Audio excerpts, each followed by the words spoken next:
Bes, bakit ka absent kahapon?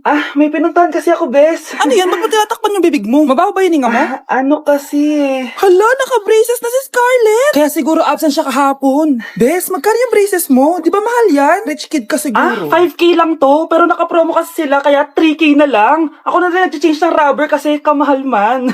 Nandito ba si Scarlett? Present po, ma'am. Anong present? Ayusin mo nga magsalita. Sorry ma'am, di po kasi ako makapagsalita na maayos. Masyakit po kasi yung braces ko. Ay, wow, kala mo talaga. Anong ginagawa niya? Over naman sa pakita ng brace? Bes, ano yan? Ba't ganyan ka mag-tiktok? Siyempre para makita ng mga friends ko na may braces na ako. Ganon? Tsaka para ma-ROI ko na din to, no? Sige, Bes.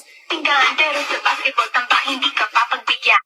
Wow! Gising na siya! Ang pala mo dito sa bahay. Nay, wag ngayon please. Alam mo, bilib din ako sa'yo eh. Wala na nga tayong makain, nagpabuntis ka pa.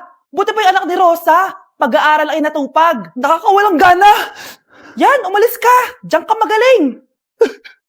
Kasalanan mo to! Sinira mo yung future ko! Ate, please, tigilan mo yan. Walang kasalanan yung bata. Hindi! Dahil dito, galit sa akin si nanay. Kaya dapat mawala na to. Ate, wag!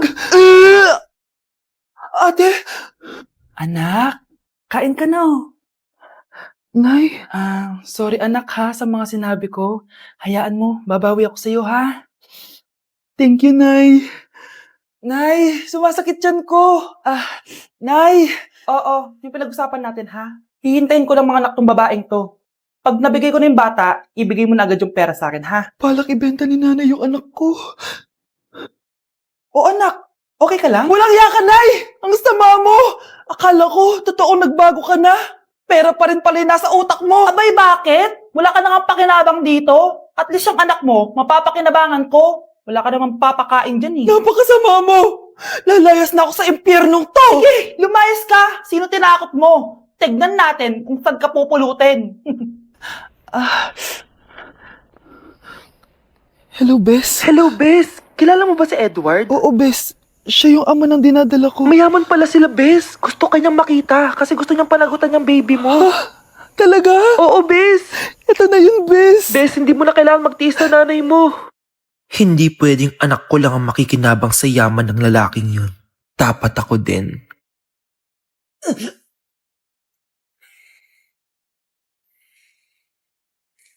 Isa ka na din katulad ko, anak. Anong ginawa mo sa akin, Nay?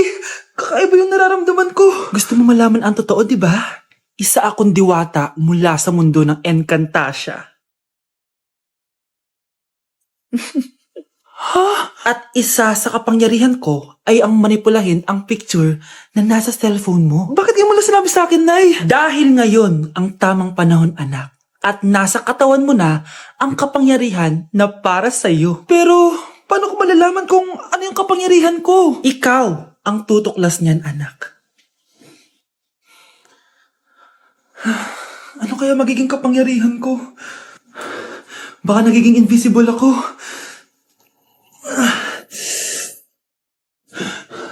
Hindi ako nawala. Baka kaya ko magpalutang ng gamit.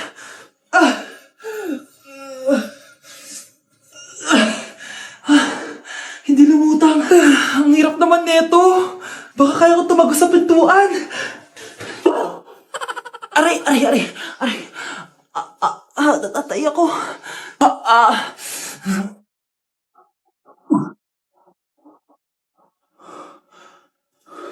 Ano yun?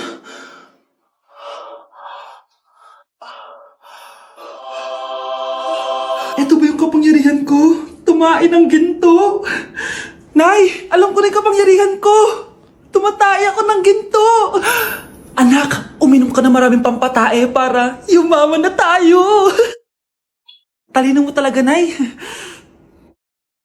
Mga anak, ano natanggap ng regalo ngayong Pasko? Binigyan ako ng earphones, Nay! Bakit ganito yung binigay sa akin? Binigyan lang naman ako ng bagong iPhone. Ang daya naman! Bakit? Kasalanan ko ba mas mayaman yung ninang ko kesa sa inyo? May iPhone ka nga, Android naman yung lumilitaw. Che, ikaw, Nay, anong natanggap mo? Sama ng loob. O ano, huwag niyo lang yung tanong kung ano natanggap ko. Halata naman, di ba? Ang babait ninyo, thank you. Ito, 100. Ang galing niyo. Ang malaki bigayan dun ah. Salamat po! Jingle bell, jingle bell, jingle... Oh, ito, 10 pesos. 10 pesos? Sa kanila 100? Bakit ganito lang yung akin? Di ba ikaw yung ex ng anak ko? Hinanloko sa kanya? Salamat ka, binigyan pa kita. Sungit! Asim naman ng anak nyo. Aba, bastos! A few moments later. Hi, Mars! Ay, ito na ba yung anak ko? Ang laki niya na pala. Ay, oo, Mari. May girlfriend na nga yan eh. Boyfriend po. Ah, marunong din yan kumanta, Mari. Mga gusto mo marinig. Na yan ba yan? Talaga? Sige nga po, sampol. Kumanta ka na. Gusto ko nang bumitaw. Ayusin mo. Paano ka magkakapera niyan? Gusto ko nang bumitaw. Galing naman. Oh, eto, pamasko mo. Ay, akin na yun, Mare. Baka mawala pa niya yan. Burara pa naman yan. Ay, wait. Isasend ko na lang pala sa Shopee Pay ng inaanak ko. For sure, hindi niya mawawala yun doon. Super easy lang magpadala ng Shopee Pay ang PAW. Just go to your profile, click Send Money, and send ang PAW. Just enter the amount at kung ilan ang bibigyan nyo. Pwede pa kayo mamili kung anong design at kung anong gusto nyo sabihin. Kaya ikaw, Mare, send your pamasko na through Shopee Pay ang PAW. Ay, may Shopee Pay na pala. Sige, gagamitin ko yun. Thank you po, Ninang. Got you, inaanak. Anak, sigurado ka na bang itutuloy mo yung pagpunta mo sa ibang bansa? Huwag ka na malungkot, Nay. Kailangan ko magtrabaho doon para sa inyo ni Kyle. Ate, mamimiss ka namin. Basta anak ha, palagi kang mag-iingat doon. Kapag inaabuso ka nila, tawagan mo lang ako. Ano ka ba, Nay? Think positive lang tayo, ha? Sige na, baka malate pa ako sa flight ko. Bye-bye na, mamimiss ko kayo. Bye, anak. Nay, tumatawag si ate. Talaga? Hello, anak. Kamusta ka na? Nay, nakuha ko na sweldo ko. Nagpadala pala ako sa inyo, ha? Kumain kayo sa labas. Salamat sa binigay mo, anak, ha? Okay ka lang ba? Kapag may problema ka, tumawag ka lang, ha? Opo, Nay. Mababait yung mga amo ko. Huwag kang mag-alala. Nay, may pinadala si ate, oh. Nakamaleta pa. Surprise, Nay! Mga damit at sapatos yan para sa inyo. Siyempre, may chocolate din. Naku, anak, nag-abala ka pa. Pero salamat, ha? Sana inipon mo na lang yung pinanggas mo dito. Okay lang, Nay. Tinaasan nga nila yung sweldo ko kasi magaling daw ako maglinis ng bahay. Sige, anak. Galingan mo palalo, ha? Wow, ang daming laman! The subscriber cannot be reached. Bakit di sumasagot si Scarlett? The subscriber cannot be reached. Baka busy. Anak, tumawag na ba ate mo? Ilang araw na siyang di tumatawag, ah. Nay, may tumatawag. Ay, salamat sa Diyos, tumawag na. Hello, anak. Nay, may pinadala ulit sa ate. Ang bigat. Ano? Anong nawawala? Ano kaya naman nito? Hello? Hello?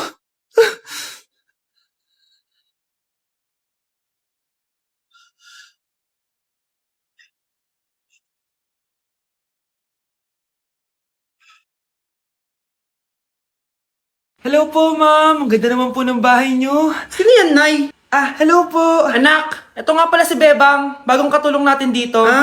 Siguraduhin mo lang na magaling ka, ha? Dahil ayaw ko sa lahat, yung tatanga-tanga. Opo, ma'am. Ayusin ko po yung trabaho ko. Sige na, mag-umpisa ka na maglinis. Sige po.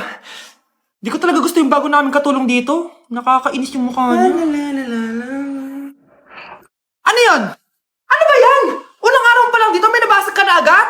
Sorry po, ma'am. Tatanga-tanga kasi maglinis. Di mo ba alam na 1,000 pesos ang isa niyan? Linisin mo na yan! At wala ka sweldo na 3 araw, ha? Dahil wala ka naman pambayad niyan. Ganito nyo pala tinrato ang nanay ko? Humanda kayo.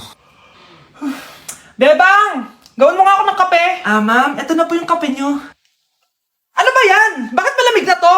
Gusto mo tapo ko to sa mukha mo, ha? Sorry po, ma'am.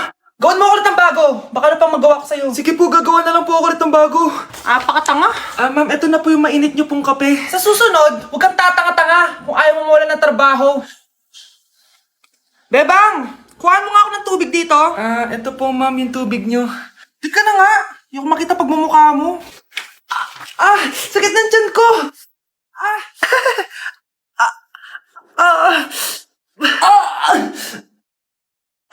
Anak!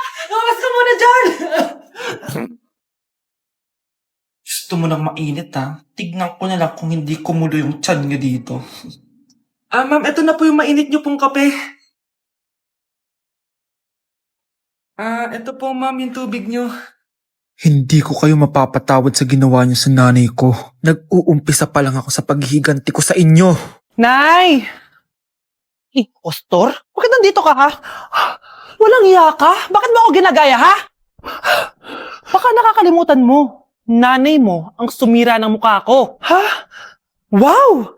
Hoy, Sofia! Tandaan mo! Katulong ka dito, di ba? Huwag kang paupa-upo lang dyan. Ma'am, kakatapos ko lang po maglinis. Nagpapahinga lang po ako. Talaga sumasagot ka pa sa amo mo, ha? Nay, ang dumi pa dito, oh. Hindi na ginagawa ng maayos yung trabaho niya. Walang iya ka? Madumi pa pala dito? At nakuha mo pang magpahinga dyan. Paano nangyari yun? Ma'am, nilinis ko na po yan. Maniwala po kayo. Oh, eto. Yung mukha ko! Ang sakit! Ayan, pati mukha mo, dudumi na. Umalis ka na dito! Tatanggalin na natin ha. Buti na lang talaga mabilis kang gumaling. O ayan, kuhang-kuha yung mukha ng pinapagaya mo. Dok, kamukha ko nga siya. Pinag-ipunan ko talaga to. Nagtataka lang ako. Yung ibang tao, mga artista yung pinapagaya ang mukha. Eh yung sa'yo parang normal na tao lang yung pinagaya mo. Dok, may kailangan lang akong gawin. Kung ano man yan, mag-ingat ka ha. Ano? Ikaw si Sofia? Napakawalang ya mo din no? Niloko mo pa kami! Mas walang ya kayo, mga hayop! Nay, baka gusto niya ulit mabuhusan ng asido sa mukha? Asido? Gusto mo ng round 2? O eto, round 2! Sige, ibuhos mo! Naka-live ako, oh. Ipakita nyo kung sino talaga kayo! Ano? Alisin mo yan. Ano? Takot na kayo, no? Tignan ko na lang kung hindi kayo masisira sa mga tao. Hindi kami pwede masira.